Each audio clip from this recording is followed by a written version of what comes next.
Hello and welcome to the Live Class Continuing Education Series presented by the American Council on Exercise. My name is Jackie Crockford and I will be your host for our presentation today, a science-based blueprint for creating inclusive yoga classes. Hi, I am joined with Jessica Matthews today. She is one of our senior advisors at the American Council on Exercise. Jessica, thanks for being here. Thanks for having me. So tell us a little bit about yourself and a little bit about what we're going to be talking to our viewers about today. Absolutely. So as you mentioned, I have had the pleasure of working with ACE for a number of years now. I've worked for the last 16 years in the health and fitness space, teaching group fitness classes, personal training, and of course yoga being a big part of what I do. Today, really, I look at this as sort of the merging of how my brain operates, which is part exercise physiologist, part yoga teacher and yoga student. So we're really going to talk about how do we as yoga teachers or fitness professionals, how do we create inclusive yoga classes that really do bring some of the science to life through the physical practice of yoga. Great, and that's perfect. We have a model with us today. Yes. Irene will be joining us in a little while, so you will be able to visually see these demonstrations. Absolutely. So it will be great. And just as a reminder, for those of you that are joining us, thank you for taking the time out. You are watching for free via our YouTube channel. So if you would like to comment in, if you are having technical issues, or if you have a question for Jessica that comes up today during the presentation, please type that into the chat box along the right-hand side of your screen. Also, if you would like to receive CECs, you can do that by purchasing with the link that is provided below in the course description. So I'm going to go ahead and turn it over to you, Jessica, and let's start talking about some yoga and incorporating that into our class blueprint. Awesome. Thank you so much, Jackie. Appreciate that. Isn't she awesome? As I mentioned and Jackie has shared, thank you so much for being here. Again, this is a topic that I'm really excited to share with you. My intention today to give you lots of practical tools that you can use to enhance your classes or the work that maybe you do with your clients. So it must be the educator in me. My full-time job is I am a college professor. I always think it's good to just start by what I consider managing expectations, which is just a friendly reminder of what it is you signed up for today and what it is that I promise to deliver to you in this educational experience. So what you see on the screen right now is the same thing you saw when you signed up for this class. So a couple of key things. This will be sort of our roadmap, if you will, for our class today. The first thing we'll do is we're going to talk about how to apply these human movement principles to our asana or our yoga pose selection. We're also going to look at how then can we kind of manipulate the variables, if you will, for various poses to be able to create an inclusive class experience. That means how do we as yoga teachers or fitness professionals, how do we tailor the experience to meet our students where they are on that particular day. In addition, we'll talk about just at a high level designing an intelligent sequence for a yoga class, specifically looking at vinyasa style classes, so more of that breath synchronized movement. So that's a little lay of the land, if you will, for our class today. And I did feel compelled, the yoga teacher in me and also the yoga student in me felt compelled to kind of open our discussion today by addressing the fact that we are really focusing on the physical practice of yoga. So that by no means that any of the other aspects of yoga are not important, but our focus today is really on the physical side. So if we refer to the Yoga Sutras of Patanjali, we know there's 8 limbs of yoga. We are focusing on the third limb, the asanas, or what we've come to know as the poses. But again, what we should really take away from this is when we discuss the physical aspects of yoga, it's not detracting from the other aspects. In fact, if we look to that same historic text, the Yoga Sutras, one of the things the sutras suggest is that in order for prana, energy or life force, to move freely through the body, through our energy channels or the nadis, we must cultivate steadiness in the physical body. And that's really what we do through our yoga practice. We help our students to find that steadiness and comfort, both in their physical body as well as their mind and their spirit. So I felt compelled, even though we're talking about the physical, and you see some photos perhaps now up on the screen of me teaching yoga classes in different settings, we are certainly not saying that the other aspects of yoga aren't important. Also, what's important to note, and you see represented in some of these visual images, When we're teaching yoga classes or teaching group fitness classes, we're teaching a lot of different students all at once. And remember, each day our students have different needs. So that's a key reason why we're going to spend some time looking at what variables can we manipulate in order to create regressions and progressions of physical postures in order to best serve our students. That's a key thing that was said by Krishnamacharya. Some of you may be familiar with who's kind of credited as the father of modern day Hatha yoga. What he suggested and what was carried on through his work of his son Desikachar is that the yoga practice should be tailored to the student. So that means the burden, if you will, is on us as yoga teachers, as fitness professionals, to make sure we're creating those inclusive experiences. So to get off my soapbox for a minute, I promised that we would start by talking about the principles of human movement. So I always ask this question. Anytime I'm sharing information in a class setting or I'm learning something myself, I always ask myself why. And I'll encourage you through this experience today as we learn new information or maybe refresh on some topics you might be already somewhat familiar with. Always ask yourself why. What does this mean for my teaching, and how ultimately does this serve my students? So let's look at asana, the physical poses as we've come to know them. Let's look at how an understanding of human movement can help us in terms of deciding what poses we may want to include in the class, how we can vary those poses, and then also how we can ultimately pull them together into an intelligently sequenced class design. So what you're going to see come up on the screen is two different terms, and I'd love for us to be familiar with these terms just so that we're speaking the same language. The overarching theme, first and foremost, is really how do we take what we do on our mat? So again, we're talking the physical practice, though this does apply to the other aspects of yoga too. But how do we take what we learn on our mats and how do we translate that into everyday life? So with that being said, we'll take this kind of functional approach to looking at asana, and it's important we know those two key terms. The terms that you see listed on the screen are joint stability and joint mobility. So joint stability referring to a joint's ability to kind of control or maintain a position with very little or no movement. And then also joint mobility, kind of the other end of the spectrum, which is a joint's ability to move through an uninhibited range of motion, and to do that within kind of the constructs of the range of motion that joint is designed to have. So we know different joints in the body possess different ranges of motion. An important disclaimer that I feel compelled to tell you is that even as we journey forward and we look at kind of the main role or job certain joints are assigned to do, meaning are they designed to be mostly stable, or are they designed to be primarily mobile? What's important to know is there's not an absolute, meaning a joint, even though it might favor mobility, it doesn't mean that there's never points in time where it's not designed to also be stable. So just keep that in mind too as we go through the remainder of this kind of time together. Just know that certain joints have a primary job or designation, and it's important that we know this. Go back to that question. Why do we want to know this as yoga teachers? Well, one of the most important things is, remember, if what we do on our mats should translate to how we move off of our mats, we should have an understanding that really the body, the physical body, is one interconnected being. We know that between body, mind, and spirit, but also within the body physically itself. So what we'll look at now, I'm going to put a graphic up on the screen for you to see, is this concept of the body as a kinetic chain. So if you see the image right now, do this for me. Without getting into the nitty-gritty quite yet, start from the bottom. This is always a framework I will offer that's very helpful. Always look from your foundation up. Great when we're talking about looking at posture, alignment, when we're talking about looking at movements or asana, but start from the bottom, work your way up. Tell me what pattern it is that you see.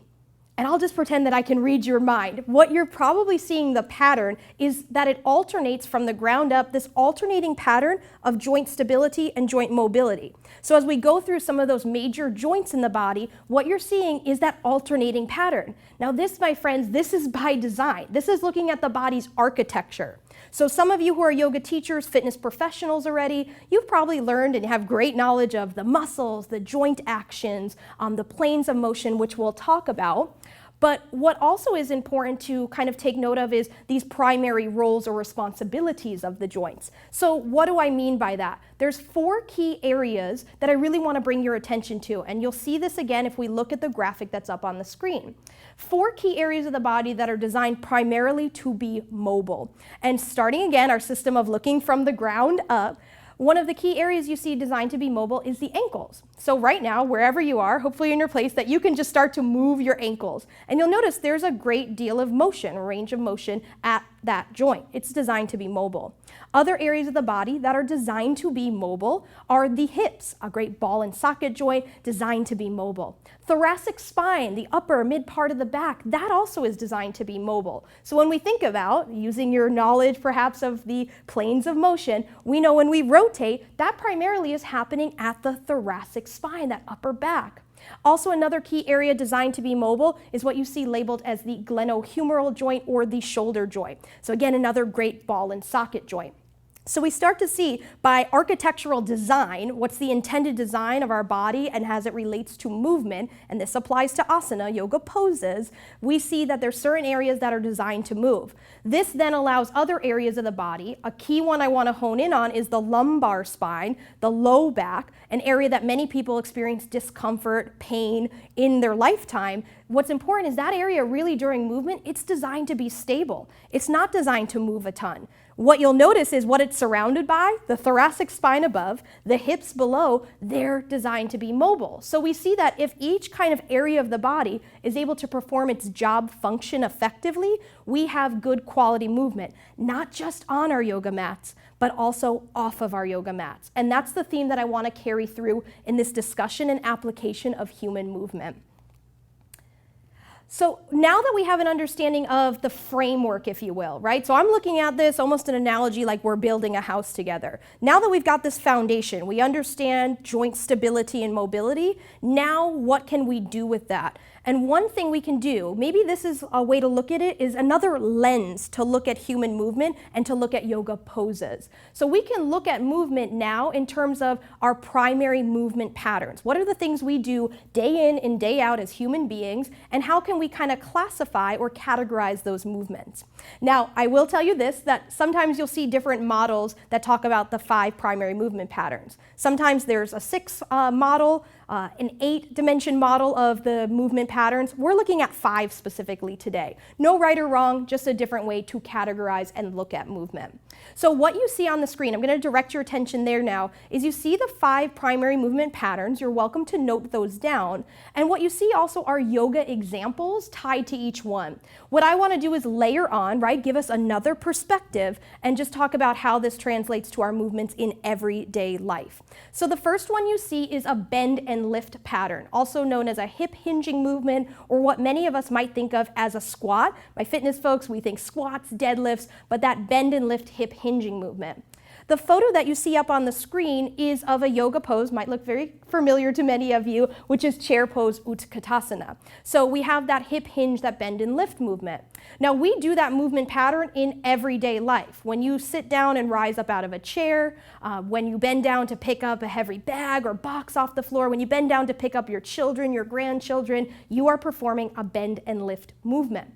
So we start to see, again, that transference. That's a word you'll hear me continue to use. How does what we do on our mat translate to how we then move better and have a better quality of life off of our mat? The next thing that you see up on the screen, our second movement pattern, is a single leg movement pattern. Also, many of us think of this as a lunging or perhaps a single leg balance like you see on the screen, a variation on tree pose, Vrikshasana. Now, when do we do a single leg pattern in life? Every time you walk. Your gait, your movement pattern when you're walking is a single leg movement pattern. Also perhaps when you're climbing up a flight of stairs, single leg movement pattern. And we can look at other examples in yoga, and you'll see those when we get into the demonstration where I'll invite Irene to join me, where we have poses like crescent lunge, Anjaneyasana, and again an example of another single leg movement pattern in addition to our balancing poses.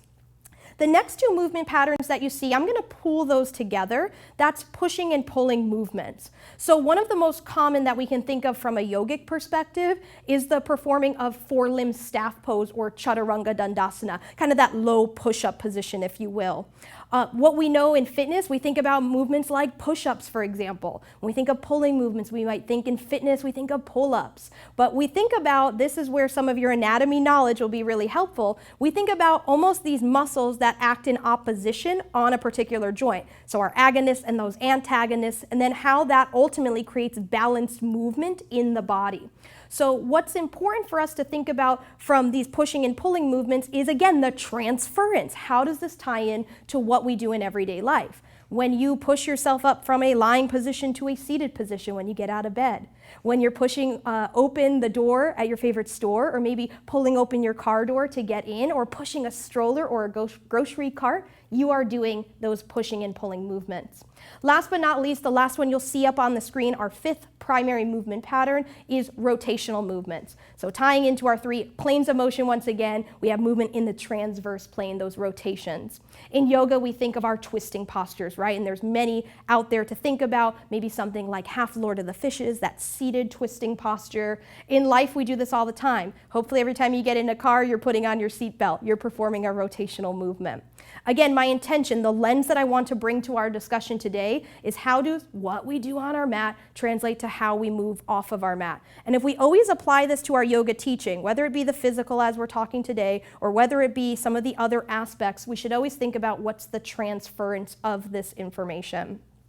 So now we're speaking the same language a little bit, I hope, and I hope this information was helpful for you to just start thinking about the practice of postures in a little different way. Now that we have a similar framework to work from, I want us to start to consider how do we now get to tailoring those inclusive experiences. This is important. So how do we, again, do the work that Krishnamacharya and his son Desikachar say? How do we tailor the practice to meet our students? It's our job to do that. And there's ways that you can do that, even if some of you right now are saying, but at one time I might be teaching 20 people, 40 people, 400 people. How do I tailor the experience? And I promise to give you some tools that will help you to do just that. Before we move on, again, it must be the teacher in me. I love a couple definitions just so, again, we're speaking the same language. So our theme for this is how do we create inclusive experiences that are tailor-made to each student. Two words that I'd like you to know, you see those up on the screen right now, are regressions and progressions. So a regression, in this case of a yoga pose, will be a way that we can decrease the complexity or the intensity of a particular movement or an asana. On the flip side, a progression will be how can we increase the complexity or the intensity of that particular movement. Now, what is important to note is not only, okay, how do we know that from a science perspective? How do we actually create regressions and progressions of poses? Sometimes it might mean offering an entirely different pose. Here's a good example. Maybe in a class you're teaching upward facing dog, and maybe you'll like to give the option for someone they can perform a low cobra pose. So we could give a whole different pose, but what if we're trying to create this kind of succinct experience together where we want to be able to tailor, just make some little tweaks of variables so we can meet students where they are. If that's the case, we're going to look at different ways we can change those variables, base of support, the lever length, all the things that in just a moment I'll invite Irene to join me to show you. But what is important to note is that I don't specifically announce in my class, part of this inclusive experience, I don't say for a regression or to make this easier. I really think about my language choices. This is important work that we do as yoga teachers, as group fitness instructors, as personal trainers. We don't want to label people. We want to, in essence, label the movement and be able to scale the movement itself. So for example, in just a moment, you'll hear me actually give some great verbal cues of how I would introduce these variables or these progressions and regressions. We just simply won't call them that. You also won't hear me personally say things like beginner, intermediate, and advanced. Again, I like to look at what's happening in the movement. That's the science brain. That's the exercise physiologist in me. I look at how can I tailor the movement and create an experience where everyone feels welcomed, where everyone feels included, and where I can cultivate that steadiness and comfort, satira and sukham in the body. That's really important to me. So with those definitions in mind, I am going to invite Irene to come out and join me. So I have to tell you this little bit about Irene. Irene is actually an ACE certified personal trainer. Irene is also one of my yoga teacher training graduates, and she herself is a yoga teacher. So I thought how perfect to have her join me today. Thanks for being here, Irene. So I want to direct your attention just for a moment to the screen. So when I mentioned those variables, so how do we manipulate, if you will, these postures, and what can we do to create either more intensity, more sensation, more exploration, or what can we do to create more steadiness, comfort, and support. So we're going to look at each of these variables, the first one being base of support. So what I'm going to have Irene do is actually come into chair pose Utkatasana. So if you don't mind, Irene, you're going to see her bring her feet all the way together until the big toes touch. Commonly, this pose is taught with this foot placement. When Irene's ready, she's going to perform that bend and lift, that hip hinging movement. She'll hinge the hips, bend the knees, and she's going to come into a deeper expression, reaching the arms up. Now, I want to direct your attention specifically to her feet. We're talking base of support. So what is happening here? In this expression, I might be teaching it with the feet together. Now, if I wanted to create more accessibility, and I'm teaching this in a class, I could say to my students, like Irene, for more support, for more comfort and accessibility, perhaps part the feet hip-width distance apart today. And notice then my students, in this case Irene, can take that cue to come to a wider base of support. Those of you familiar with balance training, wider base of support is going to equal more stability in a pose. And nice and easy, Irene, you can rise up and relax. Thank you for that demonstration. Now, you saw that's how we can look at base of support. There was something else Irene was doing, and just the teacher in me wanted to say it, but I focused one topic at a time. We could have also looked at lever length. So you saw in that particular pose, Irene's arms were straight up, and I could have adjusted the lever length by giving some variations. But let me show you that particular topic with a different pose, just so we can see how this applies to different asana. So what I'm going to invite Irene to do now is to come into extended side angle pose. So she's going to bring her right foot forward. And you'll see I'm not really cueing through alignment. That's why I have a great seasoned student like Irene here with me today. My focus is to talk about the variables. How do we manipulate the intensity and the complexity? So she's coming into extended side angle. And when she's there, what we're going to look at is what you see noted as number 2 up on the screen, which is the lever length. What do I mean by lever length? I mean what's happening with her arms or her legs. In this case, I'm looking just at the arms for a moment. What is she doing, and how could I either create a regression or a progression? So you see here, Irene is in a progressed version of the pose. She's reaching the arm up and over. Now, one option, I could have kind of a mediary option. Irene, reach your arm, your top left arm, straight up to the sky. So now the palm is facing towards you. This might be a place where I want to start this pose, because then I could do the progression option. Irene, go back to where you just were. So this could be a progression option. Here's another thing. I have a block handy. Maybe I'm using props. If Irene wanted to move to another progression, maybe she extends the bottom arm as well. So now we're seeing longer levers equals a bit more intensity. So I could say something like, for more sensation, for more exploration in a pose, and she can explore. Now, before she gets too tired, Irene, I'm going to have you come back up, forearm on your right thigh, and the left arm straight up. Now, if I wanted to create a regression of this pose, I could shorten this lever. That means I can take the top hand and invite Irene to place it on her left hip. Remember, my intention here is to really focus on building that core strength, the strength of her lower body, and I want the body to be open to the side in this particular pose. So shortening the lever might make it more accessible. And Irene, when you're ready, you can go ahead and stand up. Thank you so much. And I'll just move the block off to the side. So that's one way we can look at lever length in a standing posture like extended side angle. And that applies, if you think about it, like another pose, perhaps Utthita Trikonasana, extended triangle pose. I am going to invite Irene to actually come down to the ground when she's ready to show you another way that we can change the lever length in a pose. So as we come down to a seated position, we're going to actually look at Navasana boat pose. So I'm going to invite Irene to actually start with the knees bent and the feet flat on the floor. And if I direct your attention to the screen for a minute, you actually see this variation of boat pose shown on your screen right now.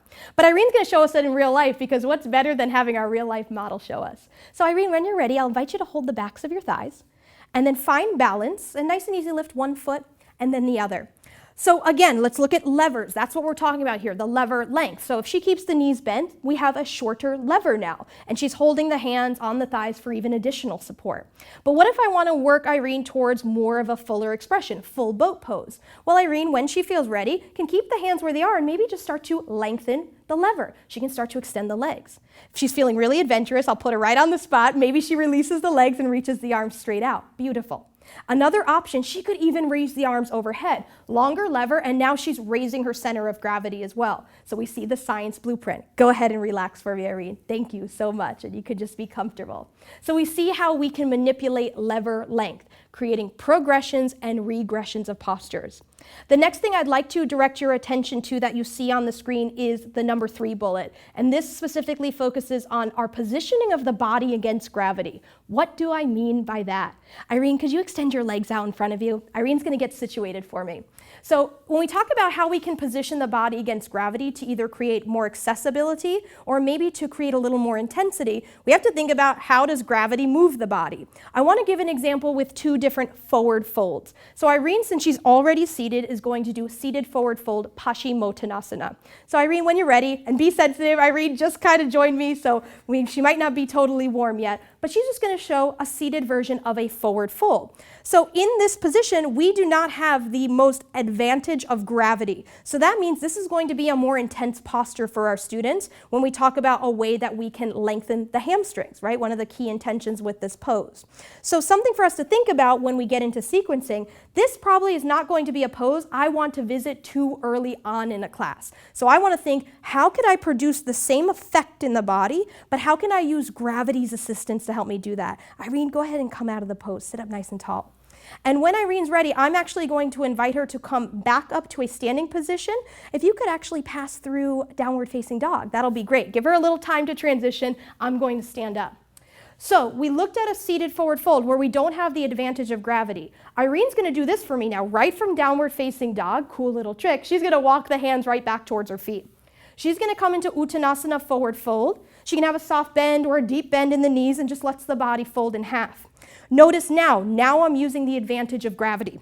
So this, for some of you who think, in my yoga classes, why do I tend to teach something like a standing forward fold before I move into something like a seated forward fold, is you're using the advantage of gravity. Isn't it cool to know the science behind things? I love to know the why. Always ask yourself questions when you're designing a yoga class or incorporating yoga poses into your sessions with your clients or other group fitness classes. What is the why? Why am I doing this? So we see now Irene's body positioned in a way that gravity is able to help to facilitate this particular pose and that stretching that we talked about for the hamstrings in the body. So now Irene, when you're ready, go ahead and just slowly stand up. Take your time. As Irene starts to stand up, I'm going to direct your attention back to the screen. So what you see as number 4 is the direction of movement. So this might throw us through a little bit of a loop as yoga teachers because so often we think about everything happening from the front of our mat. But now let's think about, go back to that, what we do on the mat, how does it apply off the mat? Think about how do we tend to move mostly through life? It's forward. We tend to move forward. Do we move backwards sometimes? Sure. But for the most part, when we're walking our normal gait, we're heading forward. This might be something for us to consider when we're introducing certain yoga poses into our practice. Maybe we want to introduce a pose like crescent lunge, which I'm going to have Irene do now. She's going to take her hands to the hips. Notice she's towards the back edge of her mat. Irene, when you're ready, step your right foot forward. So she takes this initial step forward, and then when you're ready, bend at the knee. And you can also release the back knee to the ground. So the heel's lifted, and then she'll soften the knee to the ground. So notice one way to come into this posture, which might be a staple pose in many of your classes, she can do that also from the back edge of her mat. This can be a great way to start to kind of train that neuromuscular efficiency, to say, normally in life, my body's accustomed to moving forward. And in fact, coming into this pose for the first time, I can explore it in the same way. Does it work to go from the front of the mat backwards? Sure, we'll see that right now too. Irene, could you do this for me? Little bit of a trick here. Will you tuck your back left toes under? Lift your knee up. And with the hands at the hips, take a step forward to the top of your mat. Little single leg balance here, huh? We see our 5 primary movement patterns. Now I just want to show, just for purposes, Irene, can you keep your weight in your left foot and step your right foot back? So she's going to come into that same crescent lunge, and she's going to release the back right knee now to the ground. So there's a reason that I wanted her to do this on both sides. Well, one, it's nice to balance the body, right? Of course, as yoga teachers, group fitness instructors, we're going to create symmetry when we're exploring asymmetrical poses. But there's another reason too. I'm directing your attention now to the 5th bullet you see on the screen, which is the number of contact points. So notice for crescent lunge and this low version of a lunge, I'm going to direct your attention to Irene's knee. Notice that Irene's knee is touching the ground. She has more contact points in this posture. That means more support, accessibility, and stability. These are all great, juicy words that I use when I'm explaining this to my students. If that's what I'm seeking in my practice today, that's what serves me and my body best, That's what I should be exploring, and I want my students to know that option exists. Now I'm going to have Irene show us another posture where additional contact points can be really helpful, so a regression of a very common pose. Irene, when you're ready, release your hands to the ground, frame your front left foot. Slide your left knee back to meet your right. She's going to come to an extended tabletop position. Don't think her alignment's off. I gave her this instruction. She's going to keep her wrists out in front of her shoulders. When Irene is ready, she's going to shift her body forward so her chest is right in between her thumbs. And then she's going to lower just halfway down, a little supported version of Chaturanga Dandasana. She has her knees down on the ground. This is a great way to train in this particular movement, the pushing movement. And Irene, come back up. Can I have you show it one more time? Do you mind? Take a little break. I want to show this because one of the greatest ways to really help our students, remember, move better on the mat so they can move better off the mat, is to give them a place to really work from where that steadiness and comfort can be created. And you see that with the knees down. Go ahead and prop yourself back up, Irene, and you can sit back onto your heels. So I offer that again, another practical application of this information. That's a great way to maybe the first time, or maybe an option you offer over and over again to your students, is to really work on building that movement efficiency. Efficiency from a neuromuscular standpoint, efficiency from alignment and exploration by offering more contact points in a pose. So remember, more contact points, more stability, a regression. When we release our contact points, so if Irene went and lifted her knee up as you saw on the one side and then took that step forward, we had less contact points in that high lunge position. So with all of that being said, how does this all come together and create an inclusive class experience? Well, here's what I'd like to offer to you. I'd like us to look a little bit at what I'll call a blueprint. So I have to say this, there are so many variables in yoga. There are so many styles of yoga. This is not intended to be this is what you do first, second, third, fourth, fifth. I want to give you a blueprint. I look at that in my perspective as a roadmap. I want to give us some considerations, have us ask ourselves the question why. And this particularly applies to vinyasa style classes. So I'm going to right now on the screen, I'm going to pull up what I consider to be a class blueprint. What you will notice as you see all the text coming up on the screen, what you're going to notice is certain things are noted in red and certain things are noted in black. And that was not a typo, I promise. It's intentional. There's always a rhyme or reason. I say there's a method to my madness. Irene's heard this before. She spends a lot of time with me. So let me tell you a little bit about this class sequence. The first place we start, you see it noted in red, we always start our classes in some type of what I call a grounding or centering pose. I'm going to invite Irene. She's going to love this part. Irene, will you come down onto your back? She's going to start in Shavasana. Now that might sound really odd to some of you. Isn't that how we end a class? But I invite you to think about, again, what's the purpose, what's the why? What is my intention behind offering a place for a student to create comfort, steadiness, and support right from the get-go in a class? That could be lying on the back in Shavasana. It could be some variation of this, maybe more support with the knees bent. It could be any other grounding or resting, centering pose that allows students to focus what I feel on not only creating some steadiness in the body, but also steadiness in the mind and openness in the spirit. I want this to be a place where we can focus on things like breathing techniques or pranayama, where I can focus on allowing students to make the transition from the outside world to their mat so they can be really present in the experience. So my encouragement to you as yoga teachers, or maybe those who are teaching in a group fitness setting as well, think about how can you, and this could be something very short depending on the class format you're teaching. If you're teaching a dedicated yoga class, maybe this is the place we spend the first few minutes of a practice.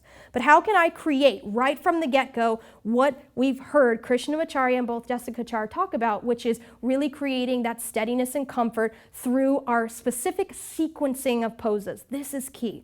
So Irene's starting today. This is just a little kind of preview, little snippets of a class. You're not going to see a whole 60-minute class because I don't have that much time, maybe in the future. But what I want to show is where we start. So we start in a grounding or a centering pose. That's part one.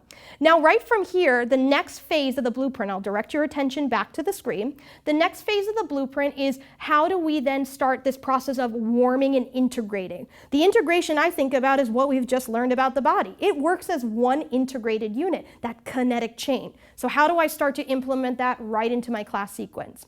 So to take Irene from where she is now, I'm going to ask her to inhale and just reach the arms over the head. Just start to create a little bit of movement, lengthen the body from fingers to toes. So we're starting already to start to create some movement in the glenohumeral joint, shoulder joint, just a nice, easy stretch. When she's ready, she's going to exhale, relax the arms down at her sides, palms are facing into the floor. Slowly, she's going to bend both knees. She'll keep the feet about hip width distance apart, maybe even a hair wider than what she thinks is hip width. And then she'll scoot the heels in nice and close. Now this again, when I show you this as part of this warming, integrating portion of the class, which is happening in the first few minutes of a class, I'm gonna show you a pose that you might think is normally just done at the end. But I'm gonna show you bridge pose. But notice how Irene's gonna do this. She's gonna press down through the feet and the hands and lift the hips. She's just going through a small range of motion. And when she's ready, she's gonna soften down. She's gonna do this 3 more times for me. So what I'm doing here, she's not moving into a deep back bend, as we can use bridge pose to do. What she's doing is she's starting to create mobility in the hips. So she's just simply moving into a hip extension, and she's lowering down. So I can use a pose like this that we normally think, oh, we only do it at the end of class. Well, in fact, depending on the application, it can be used to enhance joint mobility in a key area such as the hips. So that's one pose I can use. Now, to have Irene continue in this warming integration exploration, here's what I'm going to ask her to do. Her arms are already at her side. Irene, taking your time, can you come up to seated? Beautiful. So now she's in a seated position. She's extended the legs, and I'm going to ask her to fold them in, coming into a Sukhasana easy seated pose. So any cross-legged position is fine here, but notice what's happening. Now we're starting to get into some external rotation of the hips, but I want her to be really comfortable. We're just warming the body. She's going to place her hands on the thighs, as she's already done. She's going to do a seated version of cat and cow pose. So she'll notice this gentle arching and rounding of the spine, and she's focusing on what's one of those other 4 key areas of mobility. She's working on creating mobility in the thoracic spine, that upper back. This will be really important in anywhere we go in our yoga practice because it has a functional application to life. But it's especially important if maybe I'm doing something that day, working towards a peak pose or theming or sequencing my class towards a certain outcome or objective. So she's going to finish this last round that she's doing in this seated version of cat and cow pose. Now what she's going to do when she's ready is inhale, sweep the arms up overhead. And then continuing with this theme of warming the body, she's going to exhale, rotate to the right, crossing the left arm to touch the right thigh. So she's just in a gentle seated twist. She won't be here long. It's very subtle. We're working on one of our planes of motion, transverse plane, but she's working again towards more mobility in the thoracic spine. Irene, send both arms back up when you're ready. And then exhale, rotate towards our friends at home or wherever you might be. And she's moving into a twist on the other side. So this is, again, another way from this seated position. Part of this warming integration is to focus on these key areas of mobility. Irene, reach the arms up when you're ready. And then as she exhales, she's going to take her hands down to the ground, and she's going to come into a kneeling position, hands and knees position. So she can roll over. You can come into this different ways. For our purposes, we'll keep it nice and brief. Now, Irene, walk your hands just slightly forward ahead of your shoulders. She has the fingers spread already. When she's ready, she's going to come into downward facing dog. Tucking the toes under, she's going to lift the hips up. And the first time in downward facing dog, I'm going to invite her just to move. I love this organic movement exploration. So she'll do anything that feels right in her body. Our intention here in this warming integration is to focus on the body as one integrated unit, right? That kinetic chain. Thinking about those key areas of stability and mobility and those primary movement patterns. Now, from this position, here's what Irene is going to do. She's going to slowly bend at the knees and walk the hands back towards her feet. She's back into that forward fold you saw earlier. And so again, we have what? Gravity working at our advantage. So this is the first time in this class, in our mock sequence you're seeing, where she's starting to warm into that back line of energy, into those muscles that run down the backs of the legs. So she's got gravity working on her side. Could she then maybe hold opposite elbow and forearm? I'll see Irene do that now. And maybe just take some light sways. Many people call this ragdoll. Sure. Again, the process here is just gently warming the body. My fitness folks, you think of this as what you do, quote, warming up or a bit of a movement prep. So when Irene's ready, she can release the arms back down. And then nice and slow, she's going to uncurl the spine to rise up to standing. She'll take her time. There's no rush. We got plenty of time, right? We can hang out. And when she's ready, she's going to connect the hands to the hips. Now, what I'm just going to ask her to do now, this is not a yoga pose that has a Sanskrit name or anything particular. I'm just going to ask her to move at her ankles and feet. Lift up one heel, just some ankle circles, clockwise, counterclockwise. It doesn't always have to be so fancy. I promise you this. It just needs to be movement, and it needs to be intentional and thoughtful. So now that she's done a little bit of work for the ankles, feet, maybe we're doing a lot of standing work today. We'll see that coming up soon in our sequence. I want her to be nice and prepped through the feet, the ankles. Build the foundation and work up. So now what she can do, because her hands are already at her hips, I'm going to look for the direction of movement. We're seeing everything come to life. Irene, take a big step forward with your right foot. And then when you're ready, bend both knees, shift the hips forward and down, and then soften the left knee to the ground. Remember you saw Irene do this before? So a couple things are at play at this moment. She has shorter levers. Notice I asked her to take that step forward, not with the arms raised up immediately, though I'm going to ask her to do that in a minute. She has shortened levers. She has a contact point, additional contact point with the knee down. And so she's nice and stable. Remember, that's steadiness and comfort in a pose. Now she's going to move into crescent lunge or low lunge on Janayasana, sending the arms up. I want to add a little bit of movement here. I want this to be a dynamic exploration. I'll talk more about why in just a minute. So she inhales, reaches the arms up. As she exhales, I'll ask her to bend the elbows, take a mini back bend, little hyperextension in the spine, shine the heart as the hips shift forward. Inhale, re-extend the arms just one more time. And then exhale, bend at the elbows and do that gentle shift forward. Lots of dynamic exploration. Now she's going to release the hands down to the ground. And I have to tell you, for our purposes today, she won't do the other side. I promise I would never leave her imbalanced like that. But here's what I want to show, how she could transition if she were to then go do the other side. Irene, when you're ready, slide the right knee back alongside the left. She's back in that extended tabletop position. This is a great way for me to start working into maybe exploring other movements of the spine. Inhale, shift your body forward. Listen to this. Exhale, bend the elbows, keep them close, but lower the body all the way to the ground. Another pose that we might think of as something we normally reserve for the end of class, but it's something we can do here as part of this warming and integration. And that's just a light exploration in cobra pose. She's going to inhale, lift just the chest off the ground. She's keeping the tops of the feet. She's lifting the knees slightly, and she's going to lower back down. I could have her do this maybe 1-2 more times. Do it one more time for us, Irene. So again, we're exploring the movements of the spine, 6 different movements of the spine. She's exploring them here. It also was a great prep, and as she takes a small break, it was a great prep for her to focus on keeping the elbows close to the body and lowering down with control. That'll set us up with the contact points. The knees were down. A great setup to explore later in our series, which you're going to see, Chaturanga Dandasana, or that 4-limb staff pose. Now, when she's ready, she's going to inhale, press the body up away from the ground, and come back to that extended tabletop. Now, little stability work, because I don't want to talk all mobility and no stability. Tuck your toes under, Irene, and then lift the knees off the ground. She's coming into a high plank position. Let the legs fully extend, and we're focusing on building stability in the lumbar spine. All the musculature of the core is active, working here to maintain this body position. And then exhale, send the hips high, downward facing dog. So as I mentioned, if I were really teaching a class right now, I would not forget about the other side. I know we only showed that low lunge, that little dynamic version on one side, but I would of course make sure we transition back through and Irene does it on the other side. But for our purposes now, we're going to keep journeying on in the blueprint. So Irene's going to bend the knees. This time she's looking forward. She'll take a step forward, 1 foot at a time, different ways to get there, same end result. She's at the top of her mat. Nice and slowly, she'll uncurl the spine and rise up to standing. So now I'll direct your attention back to the blueprint. So that was the warming integration, and that plays a key role very similar to what the next bullet point you see, which are sun salutations.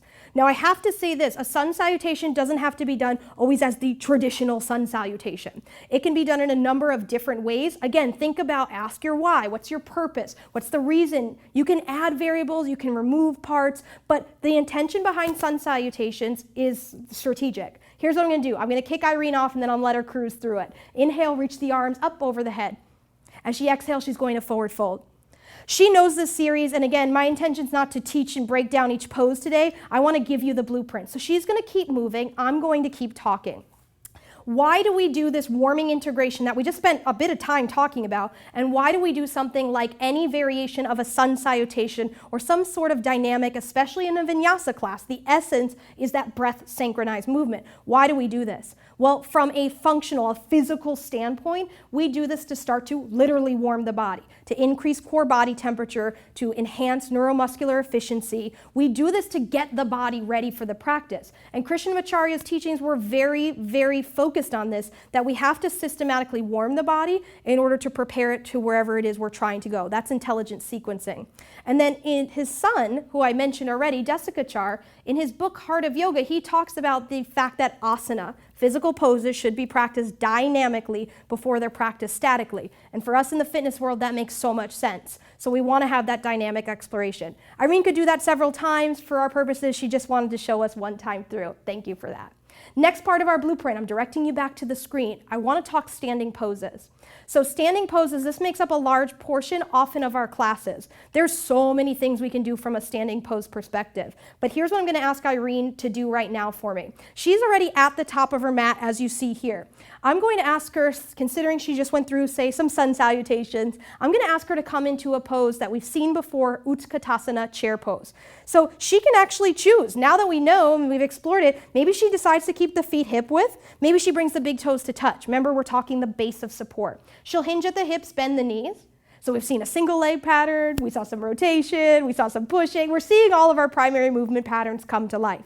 So she comes into chair pose. I want to add even a little more movement. Depending on my purpose, I want to add more warming for the shoulders. She's inhaling, reaching the arms up. She's exhaling, she's going to reach the arms back, fingertips towards the back edge of her mat. She'll do that one more time. Inhale, reach the arms up. So again, a little more warming through the shoulders. Exhale, reach the arms back. Inhale, stand all the way up, Irene. Upward salute, reach the arms over the head. And then exhale, draw the hands to the hips. So we've shortened her lever. This is intentional, because if I were really sequencing and teaching a class, I want Irene to move on. So you saw in our warming, we had her move from the back of the mat forward, direction of movement. Now I want to see her move into some of our standing poses from the front of the mat back. She's going to shift the weight to the right foot, little single leg action. She's going to step back with the left foot when she's ready. She's going to come into warrior two. So she's going to get situated. She'll find all the alignment. Again, my intention today, not to teach you alignment of the poses, not to break down each pose, but to talk about how this might come together. So in a vinyasa style class, warrior two, a pose we often explore. Why? Great opportunity to start to work into external rotation of the hips. Really important stuff. So I could make this a little bit of a flow as well, maybe moving, inhaling into warrior two. Irene's going to exhale and move into extended side angle. You saw her do that before. Remember, the things I want to bring up is how do we manipulate the variables? When you're really teaching a class with real life people, what options could you offer? Remember, that hand can come to the hip, shorten the lever. We can introduce blocks. We can invite our students to reach the bottom hand, in this case, the right hand to the ground. Lots of things we can do. And then she's going to inhale to reverse warrior. So I call this a little warrior series. It's nothing formal. It's just 3 poses that might connect together and maybe something you're already doing in your classes. But we can connect, again, breath synchronized movements, the essence of a vinyasa practice, and we can go through this series. So I'm going to ask Irene actually to come out of this pose by standing up. She's going to connect her hands back to the hips. She can bring the feet in a little closer together. And then she's actually going to keep the feet wide because I want to talk about some other standing poses that we can do. So in this standing series, and this wasn't intended to show you like what happens first, second, third, just to give you some ideas. Other standing poses we can do, maybe we're moving into some type of a forward fold. So Irene, she's already in the position, maybe she's moving into wide-legged forward fold, Prasarita Padottanasana. She can simply let the body fold forward. Notice she kept her hands on the hips. That's a great option, more accessible for someone to come into this pose. Could she have done that with the arms wide? Sure. She can do that in a number of different ways. But standing poses, some of our forward folds could absolutely occur in this portion of the class. Irene, when you're ready, go ahead, stand back up for me. She's going to take her time coming back up. To come back to the front of the mat, so say we're in a class where we just did that pose. She's going to turn the right toes forward, pivot on the back left foot, and take a step up. She's practicing those little single leg movement patterns. So cool, huh? She's back up at the top of the mat now, and I want to show other things that happen in this standing portion of a practice. So just very briefly, during this section of the class, remember, this is not sequential right now. Disclaimer, it's not sequential, but what happens in this portion of a class? Irene could come into something like tree pose. Vrikshasana. So we really want to get deeper into single leg. She could come into tree pose. She's going to set up how she prefers to. Again, we could think about those contact points. Could she have the toes on the ground when she did this? Sure. Could she keep the hands on the hips? Have a shorter lever? Sure. She's got her hands at heart. Could she reach the arms over the head? A progression of this pose, increasing the lever length, raising her center of gravity. Absolutely. See how all of this makes sense? So now it's just not like, oh, I know these options. Now I understand the why. And I'm really applying that to my class. She's going to come out of the pose because she knows we don't have a ton of time today. But standing, balancing postures certainly can occur in this portion of the class blueprint. Now I'm actually going to ask Irene to inhale, reach her arms up towards the sky. And then exhale, fold forward. You saw this when she did her sun salutation. Now the next thing I want to direct your attention back to the screen is she could do in this portion, kind of this segment of the class. We're probably at this point in a realistic class about halfway into a class. Could she start to incorporate some some arm balancing postures or inversions? Sure, depends on what my focus for the class is. So if we did want to have something that was an arm balance, Irene could show maybe an example coming into something like crow pose. She can readjust, get situated, but she could come into an arm balance. Now what's so important for me, and I have to bring this up, is that if we are going to incorporate arm balances and inversions, it's important that we do that in a way that we've systematically prepared our students for. So we don't kind of willy-nilly just throw in arm balances for the sake of doing that. Should have a very intentional focus, and we should have systematically prepared students to do that. So Irene, when you're ready, she can explore the pose however she chooses to. We could use props, we could do a lot of different things, but that's just maybe an arm balance we might choose to explore. She's going to come out of the pose when she's ready. And from here, I'm going to actually invite Irene to come back into that forward fold position. So here's the thing. If I want to incorporate those arm balances versions, I do that. And I make sure I have good core focus somewhere through my class sequence. Because so much of arm balancing is not just upper body strength, it's really the integration of the body. That all centers around the core. That's the essence of our movement. Irene, inhale to a halfway lift. She's going to create a little counterbalance. So this is great. Maybe before or after she did some more standing forward folds. Maybe she did a Padahastasana, maybe she did big toe pose, some of the things, but maybe we want to create some counterbalance here. We want to use some extension of the spine. So she's inhaled. She's going to exhale, bend at the knees, draw her hands to the ground, and then step one foot back. Step your left foot back for me. I'm going to show this last part of the sequence very briefly, but she's going to, if we were talking now, direct your attention back to the screen. Now that we've really warmed the body as an integrated unit, we could start getting deep into areas like the hips. Now you see the black coloring on the screen, all the text that's in black, that is specifically designed to say these things can interchange, they're optional, they can be moved around, it depends on what you're doing. Irene, bring both hands inside of the right foot for me. And then just let the toes come out a bit. She's going to come into a variation of runner's lunge. She could create more contact points, release the left knee down. She can invite a block in. She could release to elbows, forearms for more depth, exploration. Depends what she wants to do. But I can come into some hip opening postures here.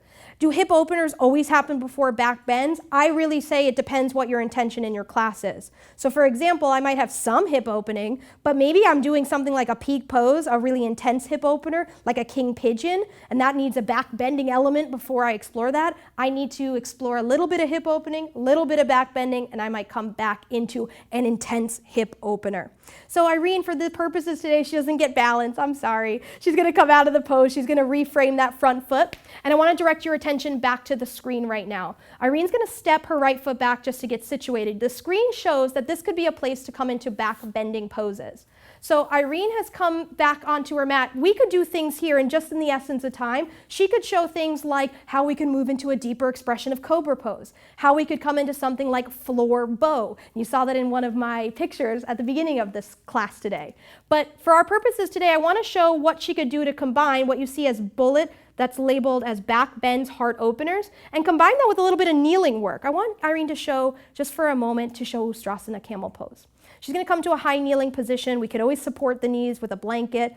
But Irene's going to take the hands to the lowest part of the back, fingers pointed down, and she's going to work into this heart opening back bending posture. And a great way to do this, I offer this tip to you, she's literally going to trace her gaze right up the side wall and then back along the ceiling. This is working on the mobility we've built all class long through the thoracic spine. And instead of just dropping the sheer weight of the head back and using gravity, which I would consider there, to our disadvantage.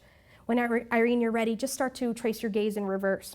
So back bending postures, depending on what we're doing, they could come at this part of the class sequence. Remember, all of the text, go back to the screen, all the text you see in black can be interchanged. It can be moved around.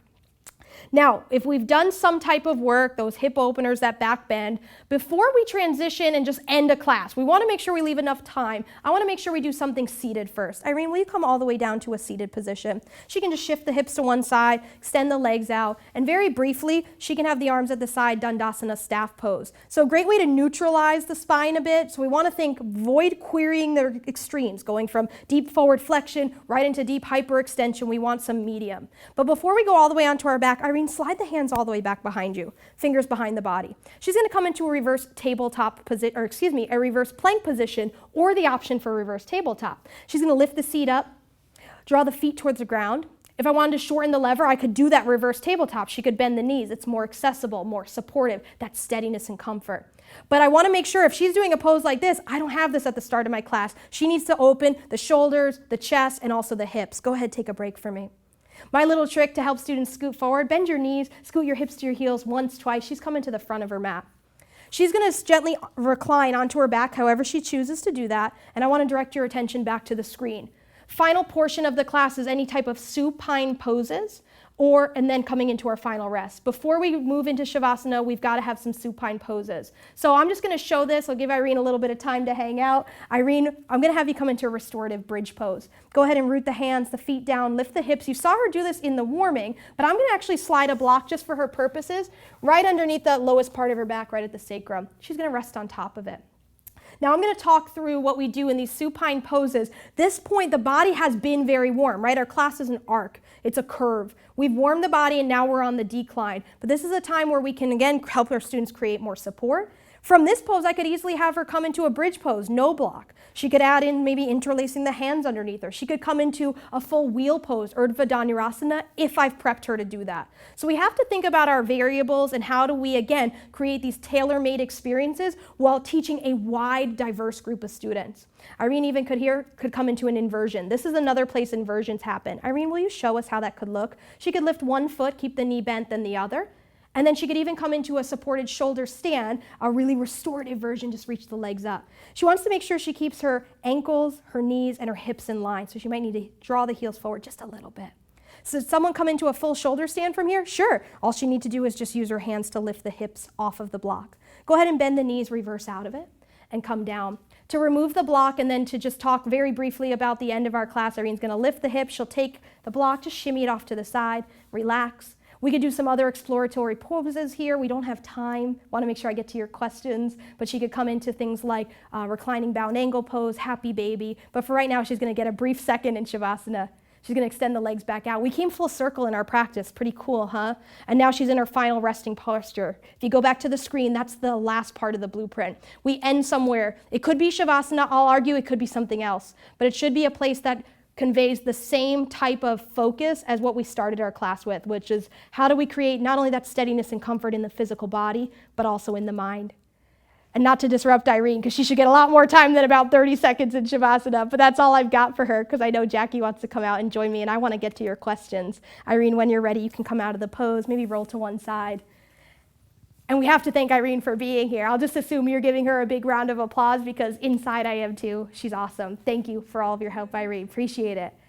And that's the blueprint. I mean, that's just the high-level overview. If you can't tell, Jackie knows this about me. I could spend a lot more time. But Jackie says that we want to take some of your questions. I know she does, and I actually want to too. So let's talk questions. We do. Thank you, Jessica. That was great. And thank you to Irene as well. Thanks for joining us, guys. We do have some time for some questions. Before we get into the questions, though, I want to be sure everyone understands.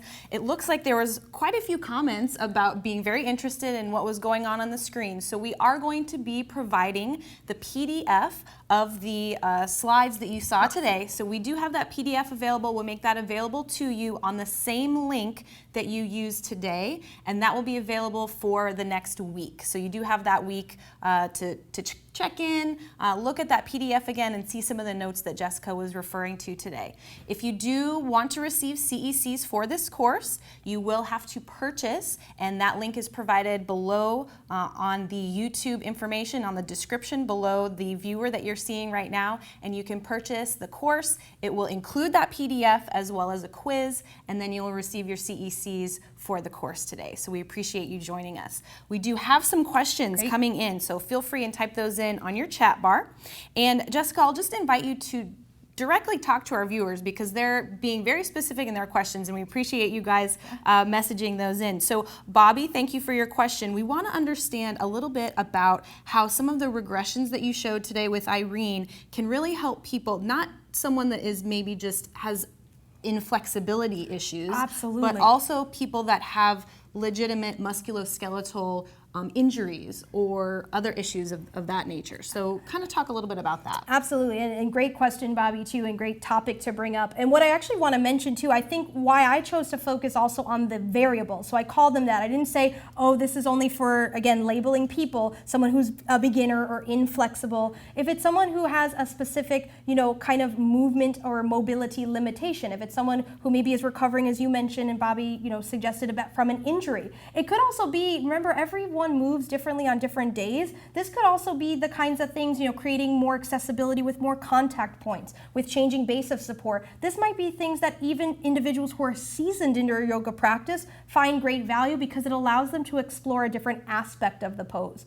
So I would again kind of come back to the variables and really going, what could create more comfort, steadiness, and support for the person that I'm working with? So if you're working with someone that has very specific, kind of movement limitations, is rehabilitating from an injury as well, it's important to remember our scope of practice too. We don't diagnose. So sometimes I do get asked as a yoga teacher, I've got this going on today, what is this? And Jackie knows this well. We don't do that. That's not in my scope to do it. But I can also find out if I have some understanding of human movement, I can ask some questions about, well, what type of movement really is exacerbating it? Where is it painful? We always want to avoid our students being in pain. That's not steadiness and comfort, that's pain. Right. But we want to, we can ask some questions and find out where could I manipulate some of the variables to serve that person. I hope that kind of answers your question, Bobby. It's a really good one. Yes, and we can talk about that question for probably another hour. I need a whole another hour and plus some. Right. So, but I think it's important to note again that we're not judging the individual based on whatever issues they have going on, but rather judging and making focus the actual movement and the postures. Absolutely. I think that's important. Very much so. Yeah. Remember, we're talking about movements. We're not talking about people. That gets applied to people, but our job is to understand how do the asanas get varied, and then that's tailor-made for our students. Great, thank you. So I'm going to take one more question. I realize we're getting close on time, so thank you for hanging in there with us. If you do need to exit, feel free,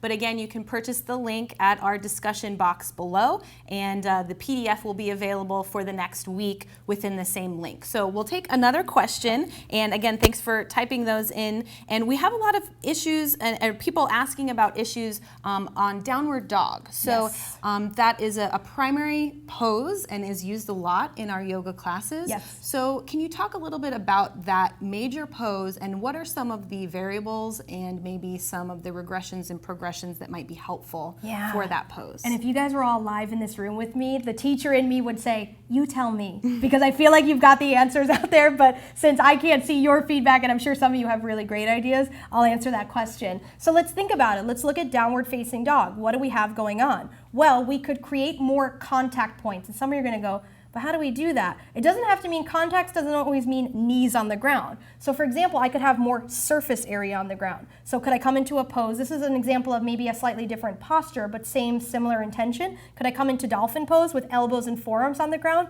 Absolutely. Now I have more surface area, in essence, more contact points on the ground, so that can create more stability and support. And I know for some of my students who may have, talking about, going back to Bobby's question a little bit, some, wrist-related issues, limitations, that could be a great option. Also think too, lever length. Could Irene, when you saw her do that downward facing dog, could she have bent her knees? Absolutely. What's the intention behind the pose? It depends on where it is in the class and what I want it to do. But in essence, I want to make sure she has good alignment through the spine, right? We don't want to forget about stability. If we talk too much about mobility, then we lack some stability in that discussion. It's important. So could she have the knees bent? Certainly. And I'd rather her do that than she rounding through the spine, caving through the chest and shoulders. So again, I have to say this for us as yoga teachers, we have to be keen observers. We have to always be able to assess and then think, okay, if I know my variables and I know how to manipulate movement, not tell people what to do or label people, but if I know how to manipulate movement, what could I be offering through my visual demonstrations or also through my verbal cues? Great. And again, really going back to what is necessary for the client at that time and in that body. Absolutely. Very much so. And you said it perfect, at that time, because the next day you see them, whenever that might be totally different. Right. But that's why we're a keen observer. Right. Great, thank you. And thank you guys again for typing in your questions. Remember, we are going to be continuing the conversation with Jessica. Yes. We have a Facebook chat that we will start, and you'll be receiving information on that. So if you'd like to join us on our Facebook page, we can continue to answer these questions that we didn't quite have time to get to today. So we appreciate Jessica taking the time for that. Yeah, thank you. And again, as a reminder for you, if you would like to receive CECs for this presentation, you can do so by purchasing at the link below. You can also visit us at acefitness.org/past webinars, and you can purchase the recorded version of today's course that will go into your MyAce account, and then you'll receive the quiz that you will pass, and you will receive your CECs. That's 0.1 CECs for this course. And we also have a little bit more information about some other opportunities. Again, this is National Yoga Month. Yes, it is. And actually, and I will, since you guys will also receive, as Jackie said, a PDF of this slide deck, so you'll be able to see everything. You'll have this link, but since we're continuing the discussion on social media, I'll actually share the link to this article. It was from ACE's ProSource publication last month. It talks about intelligent sequencing for yoga classes, and we kind of dabbled a little bit in that with the blueprint exploration today. So I'll share that link because it's some great reading, and I think you might find some really valuable information in there. The other thing too, if I can share, since Jackie mentioned this as well, since some of you might be coming from more of a fitness standpoint. Maybe you're not teaching dedicated yoga classes, but you want to incorporate some of this into your group fitness classes, your work with clients. ACE's Group Fitness Instructor Manual, brand new version, came out in March, and it is phenomenal. It's a labor of love, and it really has so much about the teaching methodologies, talks a lot about how we scale movements and how we teach a wide variety of people in an inclusive and really memorable experience. Great. Yes, we have a lot of great resources for you, so feel free to take advantage of those. And remember to connect with us on a variety of ways, again, via our Facebook chat with Jessica for the next few days on this topic, as well as our Twitter and YouTube accounts and several other accounts that we have. So make sure you're connecting with us and let us know what you think. We are enjoying doing these live classes, and we want to make sure that you're enjoying that as well. So for further health and fitness information, please visit us at acefitness.org.